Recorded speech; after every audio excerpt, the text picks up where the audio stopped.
Hi guys, thanks for tuning in. Today I'm going to show you how to paint an elephant tusk, not just any elephant tusk. This is Tim, one of Kenya's iconic elephants. I saw it in Kenya just a couple of years ago. Now he's got these amazing tusks. Now what is really exciting is to get tusks looking really real. The first thing that anyone's going to look at on an elephant painting are the tusks. So I prepped a board already and I'll show you how to prep a board on my other programs on my channel. So please tune back and have a look at those if you want to see how to do it. And I'm going to show you how easy it is to paint tusks. Now tusks aren't white, they're generally the same color as the ground, and you still want to get that shape and that beautiful ivory look and a little bit of heat off the ground. So anyway, look, without further ado, let's get stuck in and I'll show you how to do it.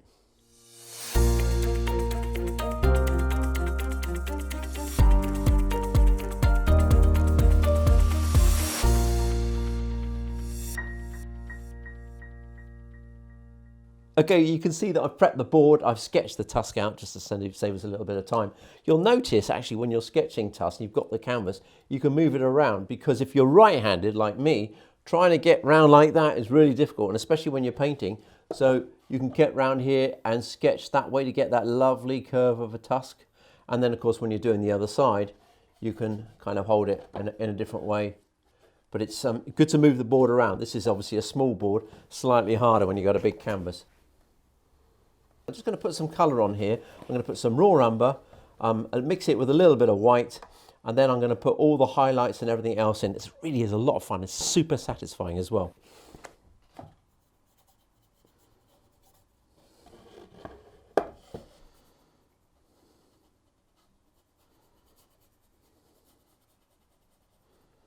I'm really just loading the canvas here with some colours. I'm not paying any attention particularly to where the colours are going. I know underneath here it tends to be darker because we've got to work out where our shadow is going to be. The light is going to be coming that way probably, so it will be darker under here. But the bottom of a tusk, interestingly enough, reflects the ground on a hot sunny day. So we will add some orange into that, and I'll show you how to do that in a minute. Now that orange will really bring the whole thing alive. And then of course we'll have a nice highlight down the middle. But we're not worrying about that for now. We're just going to get the canvas or the board covered in oil. And this is these are fast drying oils again, which if you look at my other channel, sorry, if you look at my other programs on the channel, you'll see what oils I use. There we are. Being right-handed, you can see how easy that sweep is, holding on to the easel just to get that nice curve. Now we're going to use in wet and wet. I'm just adding a little orange into that just to warm it up. Don't have to fuss very much with this to start with. It's super easy. Okay, we're going to, and you don't have to fuss too much with it. You know, just want to get some canvas on there. Some paint on that canvas or board. I'm just adding a little bit of orange into there just to warm that up a little bit. Going to add a little bit of white into this area here. Now, don't want to put too much paint on there. Start to get into all sorts of trouble if it gets too muddy. Keep that line where you've made your mark with the pencil.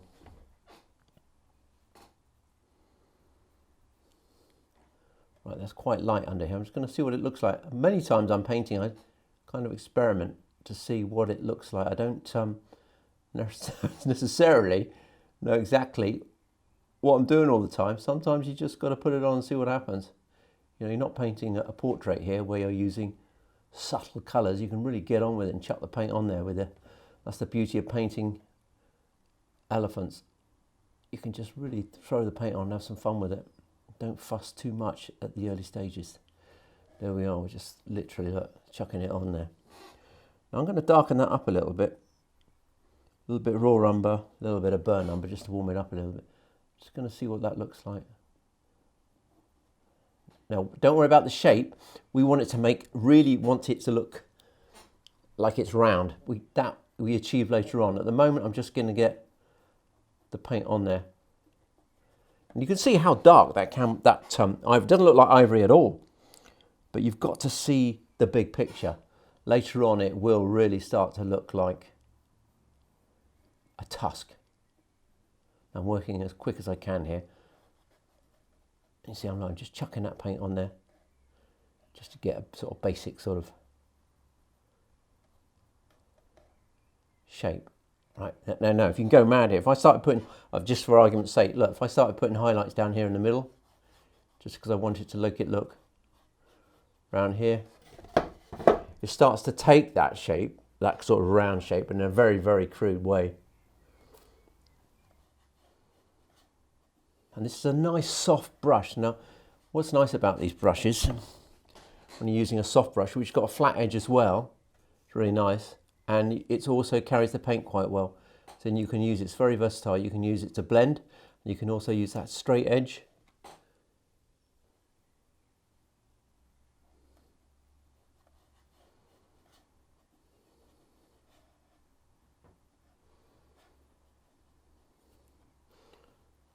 Also, I can use my finger as well if I want to, and just blend them across like that.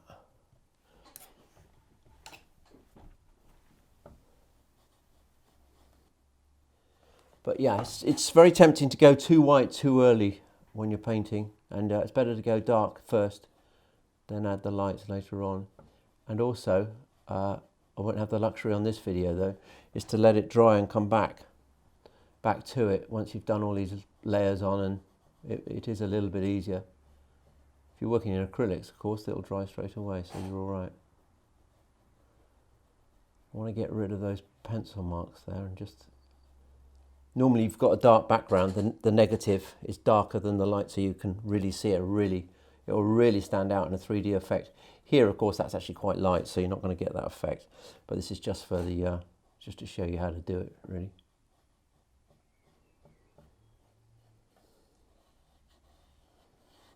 Yeah, just use that finger there. There we go. Just blend that paint together.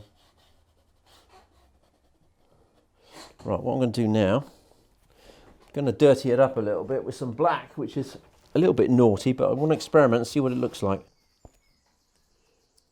This is ivory black, which is a browner black than flake black, which is bluer, I believe. Oh, it's complicated. There's a lot of blacks. Black's not black, but there's no black in nature, as they say. But I'm using it as a mixer, really, just to put some dark edges on here to give it just to dirty it up a little bit. I'm just blending this, not fussing too much.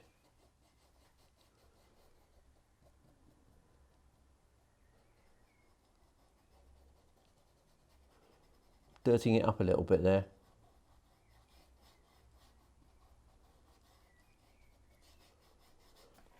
And then I'm going to add a little bit of orange onto this side. So I want to warm it up on one side just a little bit. Be careful that doesn't turn green against that black you've just put in. And now I'm going to lighten this edge here as well. Now I'm just adding some white. Again, if that was dark area, this would really stand out. Unfortunately, it's not actually. Or even just or a green or something like a bush behind it, it would stand out more. You tend to lose the definition, which we are now, because it's sinking into that back colour. All right, so I'm just going to put some highlight down the middle there.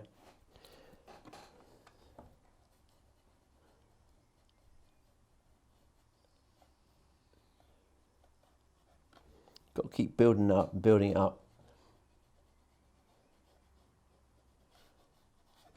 until you get to a stage where you're happy with it. Sometimes, again, it's best to leave it and let it dry a little bit. Come down here. I've got too much paint on there. Where are we? There we are. Let's turn it up this way, like that.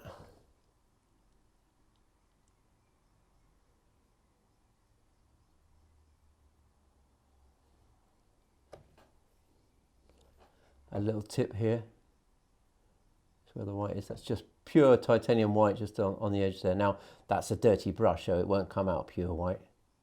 But if you're doing an elephant painting and that reflects the sun, that edge of the tip of the ivory there, that'll be the lightest part on your whole painting.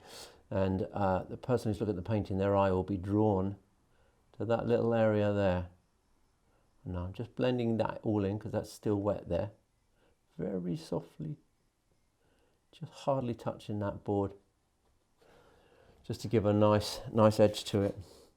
A lot of the times elephants are, well, they're right-handed or left-handed, just like humans are. They use their left tusk or the right tusk. So they're never going to be the same. And very often this edge here on this tusk is slightly worn or broken. I'm just blending that in.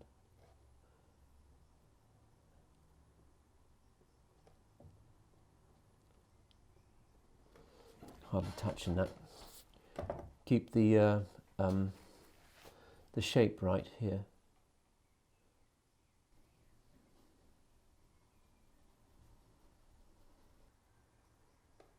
They tend to come down here with Tusk. That tends to be quite light, and then they tend to come around here like that up to the tip. They don't go to the middle; they go to the top.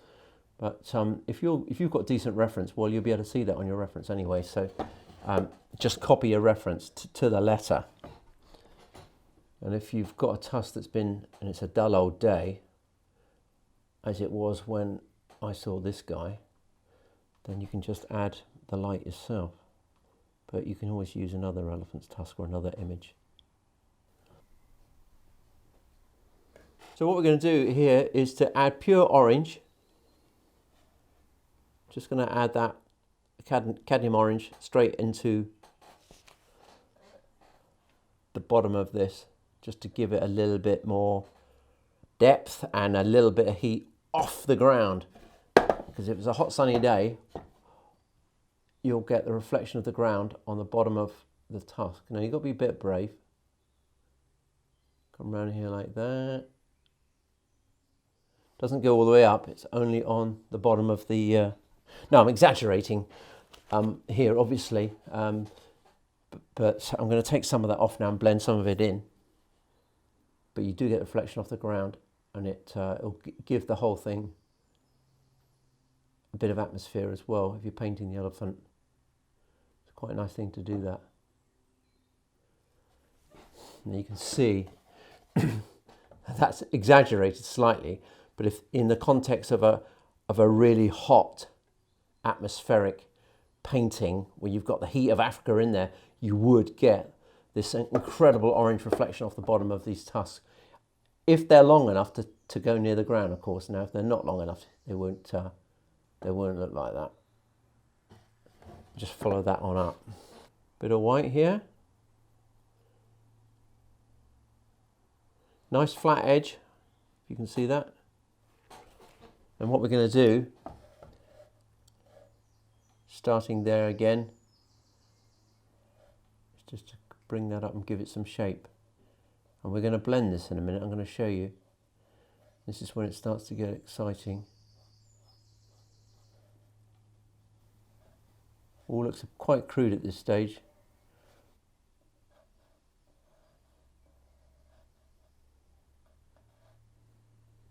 This is the fun bit. You're going to start to just to blend those colours around, make it gives that ivory its shape.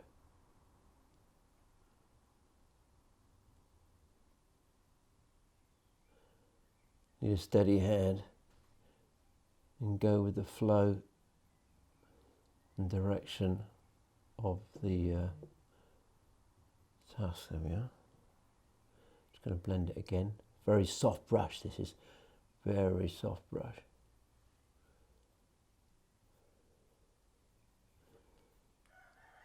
Whoa! Cockerel's kicking off over there. Now that's a good start for this. The basis of a decent elephant tusk. Now can you see the bottom of here where I am here? I'm just going to blend this a little bit as well. But generally down here, there's a tip here that you just leave that. Don't blend it. They tend to have a bit of an edge at the bottom of these tusks where they get worn. So it's a mistake to start getting all of those round, especially on a big tusk like this. He'll have really worn it down over the years on tree bark and whatever else. And just very subtle blending. I'm hardly touching the board with that. Hardly touching it at all. if you look where we are now, it's coming together and it's creating, you know, it's getting a nice shape. It's starting to look like a tusk. If you start now to put this white area right down the middle where the sun is really picking up on it, you can literally just touch in the right place. And I'll show you what that looks like. Don't overdo it though. And it's got to be right, sorry, in the right place.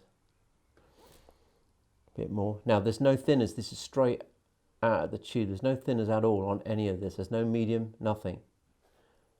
This is all just neat oil painting, wet in wet. Now you can see it's coming down here, just touching it.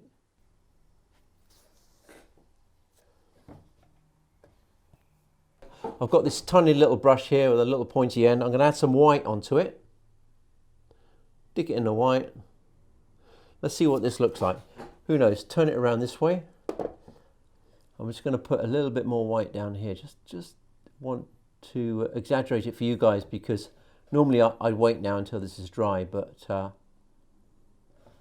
we haven't got the luxury of time here. So you're seeing this pretty much real time.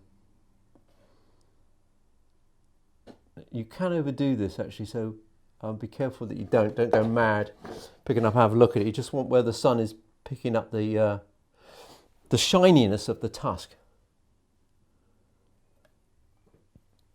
That's not bad there at all. That's not bad at all. Now ivory's got these lines in it where it grows, and you get these slight cracks as well, and you can put those in with a rigger, but you can only do it once this is dry, so I won't be able to do that there.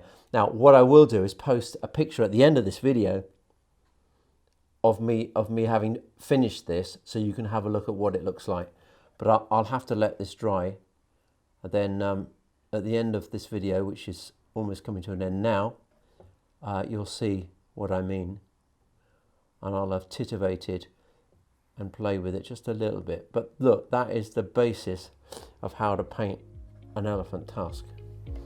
Something like that. So there you go, piece of cake really, wasn't it? Now look, that's really the very, very basics. Ivory has got all these little lines going through it. Now I will add that. This has really got to dry before I can do that, otherwise it gets too messy. So I'll get a rigger brush and I'll add all that, and maybe a few dark areas, and I'll post a finished picture up so you can see what it will look like. But really there's another 5 minutes to spend on that, that's all. But I need to do it when it's dry, which I can't do now because it's oil paint, so I need to come back tomorrow and do it. But anyway, look, in in a way that Blue Peter would have done it, that's what a tusk will really look like when it's finished. So this one's all ready to go to the gallery. That's why it's framed up like this and in this plastic packaging. But yeah, I mean, I could actually add a little bit more light through if I want to go really mad, but I'm quite happy with that. So there we go. It's really easy, wasn't it? Half an hour, you can paint an elephant tusk. So hopefully you've learned something on this one. Don't forget to like and subscribe. Lots more videos coming out how to paint. So if you want to paint wildlife, you want to know how to do it, then please do like and subscribe. Appreciate it very much. Okay, until next time. Thanks for watching.